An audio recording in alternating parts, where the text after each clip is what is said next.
बहू, मैं क्या नहीं समझती? तू किसे सुना सुना कर अप्रत्यक्ष रूप से उलाहना देती है। मैं सब समझती हूँ पर कुछ कहती नहीं हूँ क्योंकि मुझे पता है कि कुछ कहने पर झगड़ा शुरू हो जाएगा। दमयंती जी मन ही मन बोली। बहू राधिका जब अपनी बेटी को बात बात पर डांट लगाती तब दमयंती जी को साफ पता चलता कि वो बातें उनके लिए ही कही गई है। उस दिन दमयंती जी की बहू राधिका अपनी बेटी को डांट लगाते हुए कह रही थी, तुझे मैंने कितनी बार कहा है कि बेसिन का नल खोलकर मत रखना। मैंने इसे कहाँ खोला मम्मी? बेटी की इस जवाब को सुनकर राधिका का स्वर तेज हो गया। हाँ, तुमने खोला नहीं तो भूत ने आकर खोल दिया। जब पानी खत्म हो जाएगा तब क्या तुम पानी भरकर बाहर के नल से लाओगी? घर का सारा काम तो मुझे ही करना होता है। मुझे तो सब लोगों ने एक मशीन समझ रखा है। जब देखो तब सब लोग ऑर्डर देते रहते हैं। मैंने कितनी बार तुमसे कहा है कि नल से पानी लेने के बाद उसे बंद कर दिया करो, लेकिन नहीं, तुम मेरी बात सुनोगे ही क्यों? राधिका अब घर को अपने सिर पर चढ़ा ली थी।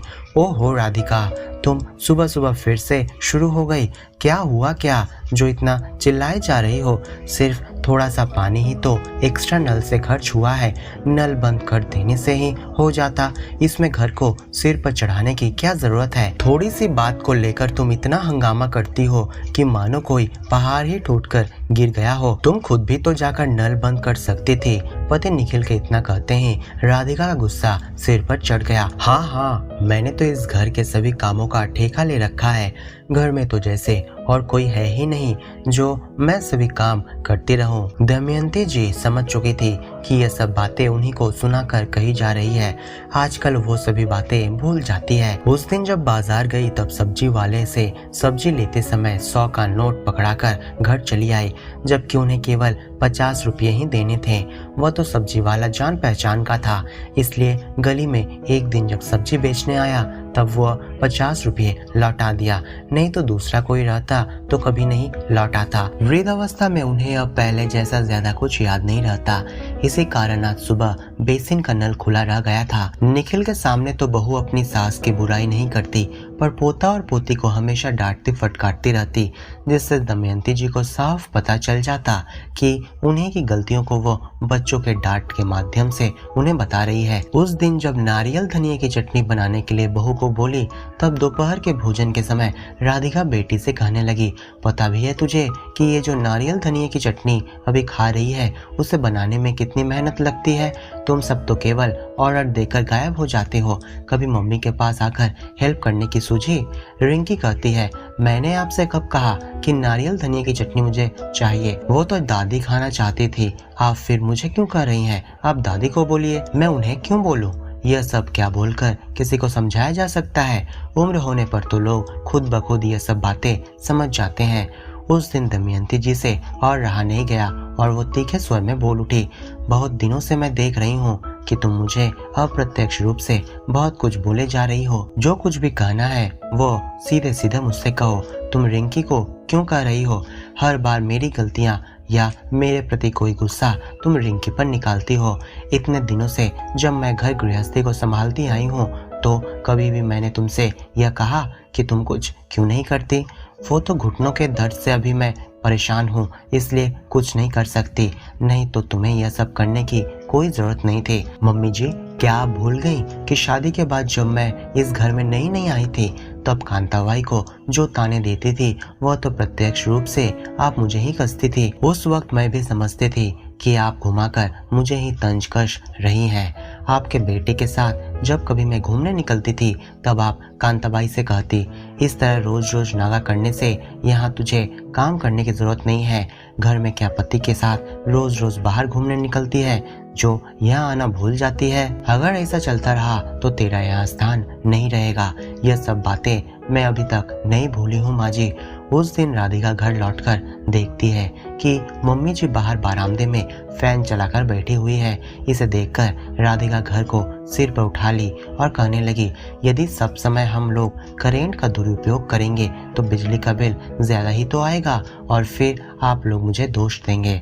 तब बलि का बकरा मैं ही बनूंगी। अब निखिल दौड़कर कमरे से बाहर आया और राधिका से कहने लगा, तुम हर विषय में हमेशा ओवर रिएक्ट क्यों करती हो? तुम अभी जो यह ड्रामा कर रही हो यह मैं भी जानता हूँ और यह मम्मी भी जानती हैं कि तुम किसे सुना सुना कर कह रही हो। अच्छा यही होगा कि तुम अपनी यह आदत बदल डालो, नहीं तो घर में सिर्फ और सिर्फ अशांति ही होती रहेगी। मैं अब कुछ नहीं बोलूंगी, तुम्हें जो अच्छा लगता है करो।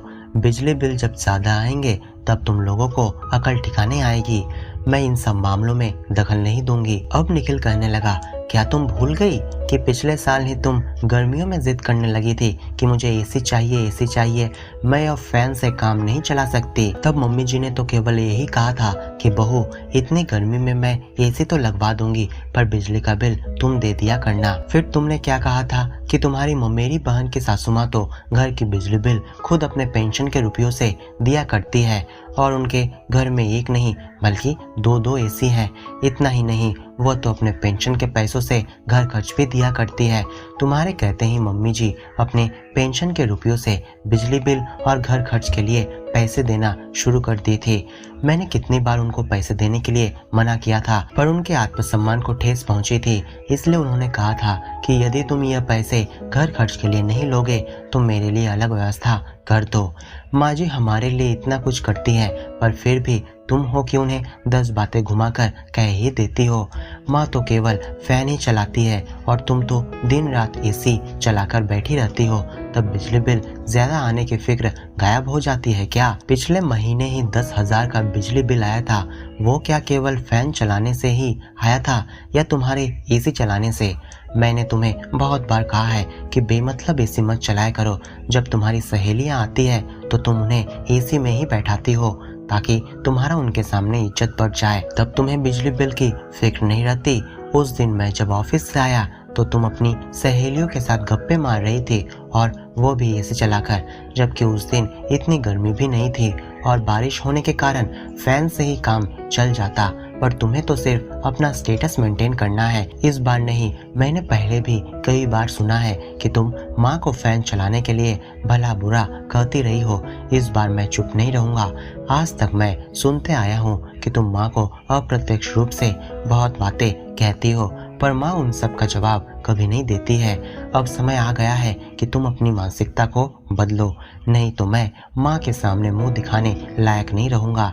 इतना कहकर निखिल जब चुप हुआ तब राधिका कहने लगी, एक समय मम्मी जी मुझे बहुत भला बुरा कहती थी, वो क्या तुम भूल गए? नहीं, उसे भी मैं नहीं भूला हूँ।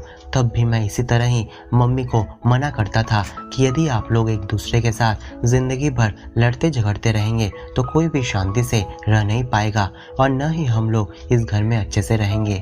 माँ को तब भी तुम्हें बातें सुनाने से हर तरह से रोकता था और आज भी मैं तुमसे घर में सामंजस्य बनाने के लिए कह रहा हूँ। निखिल इतना कहकर चुप हो गया। दरवाजे की ओट में खड़ी दमयंती जी यह सब सुनकर सोचने लगी कि उनका बेटा कितना समझदार हो गया है। उन्हें अब एहसास होने लगा कि एक ऐसा भी समय था जब मैं बहू को अप्रत्यक्ष रूप से उलाहना दिया करती थी और आज शायद वही सब घूम फिर कर उनके पास वापस आ रहा है। राधिका अब और निखिल से ज्यादा बात न बढ़ाते हुए अपने कमरे में चली गई।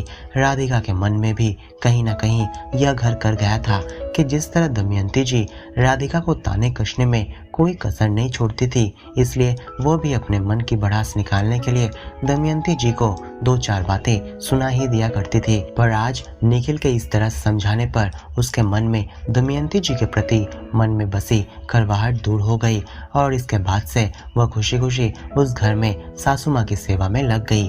तो दोस्तों, क्या आपको कहानी अच्छी लगी तो इस वीडियो को लाइक और अपने दोस्तों के साथ शेयर जरूर करें और ऐसे नई स्टोरी सुनने के लिए हमारे चैनल को सब्सक्राइब करना बिल्कुल ना भूलें। आपको कौन सी प्रकार की कहानी पसंद है हमें कमेंट में लिखकर जरूर बताएं।